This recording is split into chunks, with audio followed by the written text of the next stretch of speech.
If you're ready to control your friend's life totals on a budget, you're gonna cut these 10 cards and add these 10 cards. And if you don't have a budget, cut these 10 cards and add these 10 cards. And you can just click the Moxfield link. We've listed all the cards there for you for your convenience. And on June 8th, we have a giveaway for one of these precons of your choice. We're gonna be running a live stream where we play all of these decks against each other out of the box. We're super stoked on it. And if you want to stay up to date, join the Discord, comment below, or subscribe to the channel. But let's talk about Y'shtola. Come on. Y'shtola, Knights Blessed, is going to make you the enemy at every single table. She draws cards, she deals increment damage to everybody, and you gain life. And on top of it all, the ideal way to play her is Pillow Fort. People are gonna hate you. Yeah. Yeah. Our first ad just accepts your lonely fate. Sigil of Sleep is so freaking sweet with her. Turning everything you cast into Runaway Together is crazy. All your opponents. All Every your opponent. opponents. This card is disgusting. They will run away together. Without you, specifically.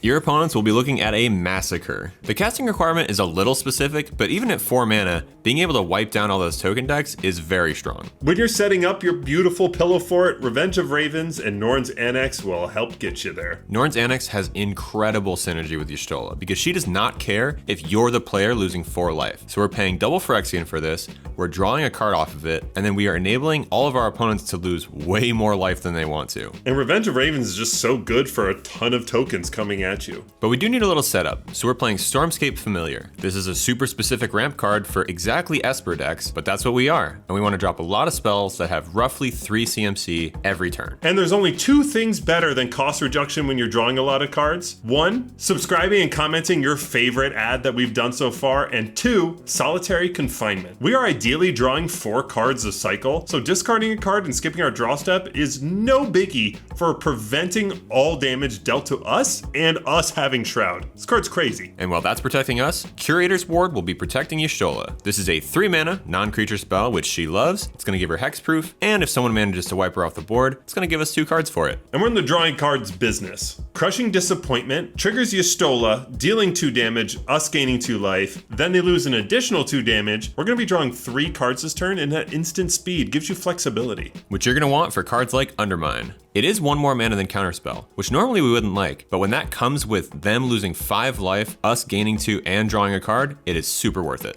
And that effect is so nice, we'd want to do it twice. Erenicus Vile Duplication just makes another Y'shtola. We don't need to hit any weird threshold. We cast a non-creature spell as 3 CMC or greater. We're dealing 4 damage, gaining 4 life, drawing 2 cards. This makes us go haywire. And with great budget ads comes horrible budget cuts. We can't have 110 cards in the deck, so let's clear out 10 cards real quick. First up is Tome of Legends. Every non-creature spell that just costs 3 mana in this deck says draw a card. So putting all this effort into a 2 mana card to attempt to draw a card just doesn't make sense to us. Our next 3 cuts are Blue Mage's Cane, Sage's Nolus. Comment below how we're supposed to pronounce this. Please help me.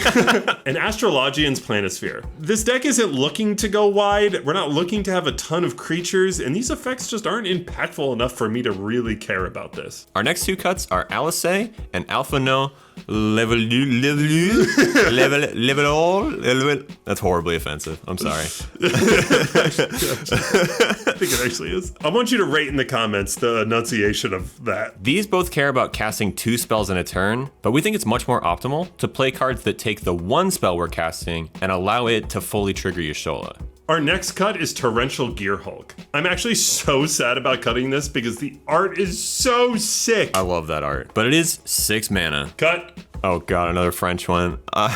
We're cutting Estienne Varlano. Estienne Varlano. This guy's probably a cool commander in his own right, getting dragons and drawing a bunch of extra cards, but in this deck, best case scenario, he's hitting 1 opponent on your turn with his flying. There's just much better places to spend our resources. Champions from Beyond is another card I am absolutely clueless on. It's gotta be a lore reason. There's gotta be some kind of Final Fantasy reason this is happening here. In the art? I'm not even seeing her in the art, or I may.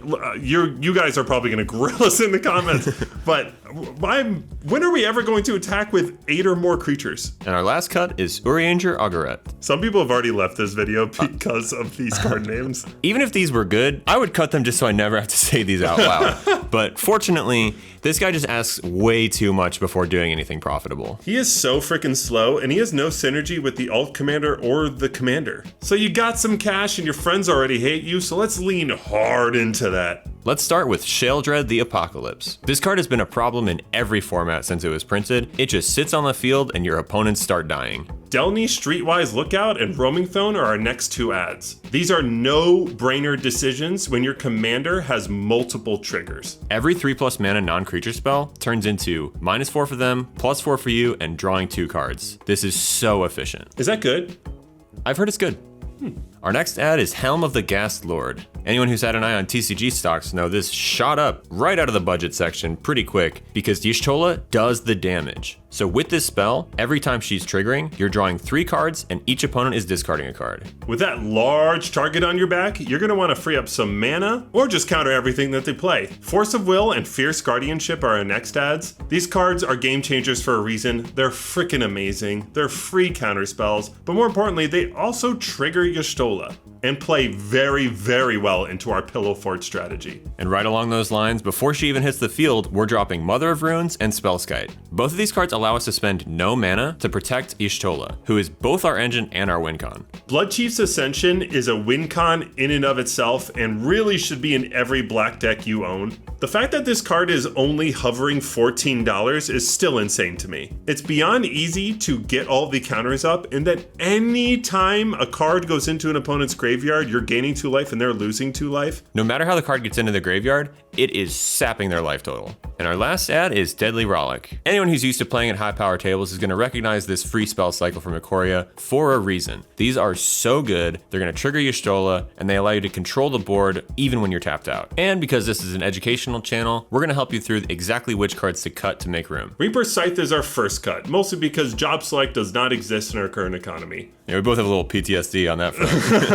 Let's not talk about it, but let's talk about how Voltron is not that important to Y'shtola at all. I do actually really like this card because I think that effect is really easy to stack up, but what's this going to equip to? Our next 3 cuts are Cut a Deal, Circle of Power, and Into the Story. These are all draw spells that another deck might need, but Y'shtola's going to draw us plenty on her own. So giving our opponents resources and waiting till their graveyard is full are just hoops we don't need to jump through. Our next cut is sadly Thancred Waters. I fought for this card. I wanted to keep this card in the deck, but it's just so expensive. Yeah, 5 mana, and there's just so much removal that isn't destruction these days. Speaking of expensive, we're sadly saying goodbye to Sublime Epiphany. Not sadly. Just never works how you want it to. There's almost no way to get all of these abilities, and that means you're overpaying for each of them. Rite of Replication is our next cut. We're never hitting that kicker cost, so for all intents and purposes, this is 4 mana, copy something on the battlefield. We have all legendary creatures in this deck, so we're not copying our creatures, and I certainly don't like relying on my opponents to play good things. We're also cutting Least Hexed. More like least text. That's a lot of text. Yeah, no, that doesn't work at all. Anyway, there's nothing we're doing with her prowess. There's not a whole lot we're doing with her double strike. That means she's overcosted as a discount card. Papalimo tutotalimo. Wait. I figured put some pizzazz on that. I thought Tooth and Nail for this card, similar to Thancred Waters. We both agreed though, 4 mana to use this effect is just too steep a cost. And the gap between dealing 1 damage to each opponent and 2 damage to each opponent is a canyon. And on the train of thought of 1 damage not quite being enough, we're cutting Bastion of Remembrance. This is a 3 mana non-creature spell, but the synergy with the deck kind of ends there. Whoa. When you say 1 damage isn't enough, how about no damage? When are you proccing this? Yeah, we're not really making creatures that die on purpose. What do you mean not really? We're just not doing this! This card's so... Why is this card here? Yeah. Wait. What? It's gonna be so quiet. I feel like they'll know what it is.